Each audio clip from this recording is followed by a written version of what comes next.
पर जोनाथन फिर भी नैन्सी को ढूंढ रहा था क्योंकि उसे बार बार नैन्सी के बुलाने की आवाज आ रही थी। जिसके बाद जोनाथन की भी नजर उस गुफा पर पड़ जाती है, इसलिए अब जोनाथन बाहर से टॉर्च जलाकर नैन्सी को बुलाने लगता है। वही नैन्सी जो क्रिएचर की वजह से एक जगह पर छुपी हुई थी, उसे भी जोनाथन की टॉर्च की लाइट दिख जाती है। जिसके बाद अब नैन्सी भी वहाँ पर जाकर बाहर निकलने लगती है। ये देखकर अब जोनाथन भी उसे बाहर खींच लेता है और फिर वो दरवाजा बंद हो जाता है। आगे अब स्टीव नैन्सी के घर जाने लगता है क्योंकि उसे लग रहा था नैन्सी आजकल कुछ ज्यादा ही अजीब बिहेव कर रही थी। इसलिए स्टीव चुपके से नैन्सी की छत पर चढ़कर उसके खिड़की से देखता है तो वो जोनाथन के साथ थी, जो उसे दिलासा दे रहा था क्योंकि नैन्सी बहुत ही डरी हुई थी। लेकिन स्टीव ये देखकर कुछ और ही समझ लेता है और वहाँ से चला जाता है। वहीं अब नैन्सी को भी बार बार जंगल की बातें याद आ रही थी, इसलिए वो जोनाथन को अपने साथ ही रहने बोलती है। लेकिन अगले दिन जब जोनाथन जागता है तो पता चलता है नैन्सी रात भर नहीं सोई थी क्योंकि अब उसे बारबरा की बहुत ही चिंता होने लगी थी। इसलिए अब वो फिर से वहाँ जाने की सोचती है, मगर इस बार तैयारी के साथ, क्योंकि नैन्सी समझ गई थी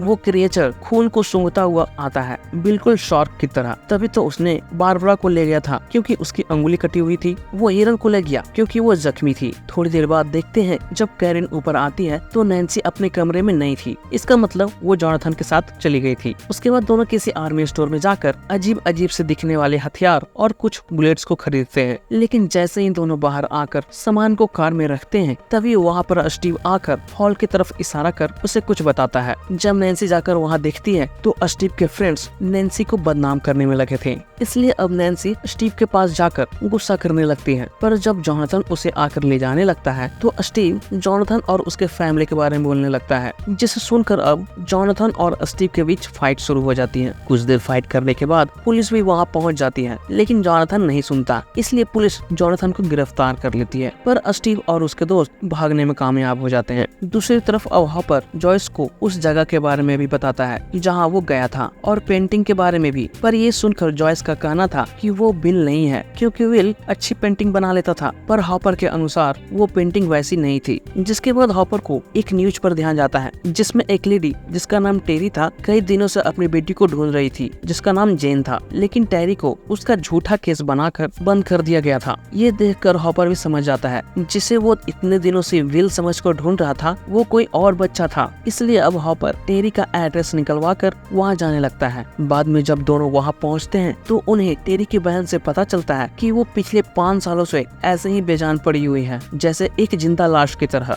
थोड़ी देर बाद दोनों को ये भी पता चलता है कि टेरी कॉलेज समय में किसी एक्सपेरिमेंट का हिस्सा थी जिसमें वे लोग टेरी को बहुत सारी दवाइयाँ और स्ट्रॉन्ग ड्रग्स के डोज देकर उसे आइसोलेशन टैंक में डाल देते थे जिसमें नमक का पानी होता था। इससे वो किसी और दुनिया में चली जाती थी, लेकिन उसे पता नहीं था कि उस दरमियान वो प्रेग्नेंट हो चुकी थी और इसी वजह से टेरी का 7वें महीने में ही मिसकैरेज हो गया था। पर टेरी को लगता था कि उसकी बेटी जेन अभी भी जिंदा है और उसमें दिमाग से कंट्रोल करने वाली पावर्स भी है। लेकिन ये सब टेरी के दिमाग का सिर्फ एक वहम था क्योंकि डॉक्टर्स और नर्स का भी यही कहना था कि टेरी का मिसकैरेज हो गया है। पर हॉपर को लग रहा था कि हो सकता है वो गवाह खरीदे भी गए होंगे। ये सभी बातें करने के बाद अब दोनों वहाँ से भी निकल जाते हैं। जिसके बाद अब जॉयस को और भी चिंता होने लगती है क्योंकि टेरी की बच्ची 12 सालों से लापता थी जो अभी तक नहीं मिली थी, तो विल का तो मिलना बहुत ही मुश्किल था। पर हॉपर को यकीन था कि विल मिल जाएगा। दोनों वहाँ बात ही कर रहे थे तभी हॉपर को पुलिस स्टेशन से फोन आता है कि जॉयस वायर का बेटा जोनाथन वायर फाइट करते हुए पकड़ा गया है। इधर अब माइक भी बहुत ही गुस्से में था। तभी उसे रियलाइज होता है कि 11 तो उन्हें बचाने के लिए कंपास की दिशा बदली थी। इसमें 11 की कोई गलती नहीं थी सिवाय लूकस के। पर डस्टिन का मानना था कि इसमें किसी की गलती नहीं थी, गलती थी तो सिर्फ माइक की, क्योंकि उसी ने लूकस से फाइट करना शुरू किया था। इसलिए अब डस्टिन टीम के रूल के हिसाब से माइक को लूकस के घर चलकर माफी मांगने भी बोलता है, नहीं तो उसे टीम से बाहर होने के लिए भी बोलने लगता है। इसलिए अब माइक लूकस के घर जाता है, लेकिन लूकस कंडीशन रखता है कि माइक 11 को भूल जाएगा तभी वो माइक से हाथ मिलाएगा। लेकिन माइक ऐसा करने से मना कर देता है क्योंकि उनकी टीम में अब 11 भी आ चुकी थी। ये सुनकर अब लूकस अकेले ही विल को ढूंढने का डिसाइड करता है और वहाँ से पूरी तैयारी के साथ विल को ढूंढने भी निकल जाता है। इधर 11 को देखते हैं जो फिर से पिछली बातों को याद कर जाग जाती है तो अपने आप को एक जंगल में पाती है। इसके बाद जब 11 को भूख लगती है तो वो एक स्टोर में जाकर वहाँ से कुछ खाने के लिए उठा लेती है। जब ये करते हुए 11 को दुकान वाला देखता है तो उसे रोकने लगता है, पर 11 शॉप में ही हंगामा करके भाग जाती है। बाद में जब डस्टिन और माइक वहाँ पहुँचते देखते हैं तो समझ जाते हैं ये 11 का ही काम है। दूसरी तरफ जब 11 एक जगह पर बैठकर खा रही थी तभी उसे डस्टिन और माइक की आवाज आती है जो उसे ढूंढते हुए जंगल में आ चुके थे। लेकिन वहाँ पर स्कूल के वो बदमाश बच्चे भी आ जाते हैं जिसे देखकर अब दोनों ही वहाँ से भागने लगते हैं। लेकिन भागते वक्त वो बच्चे दोनों को घेर लेते हैं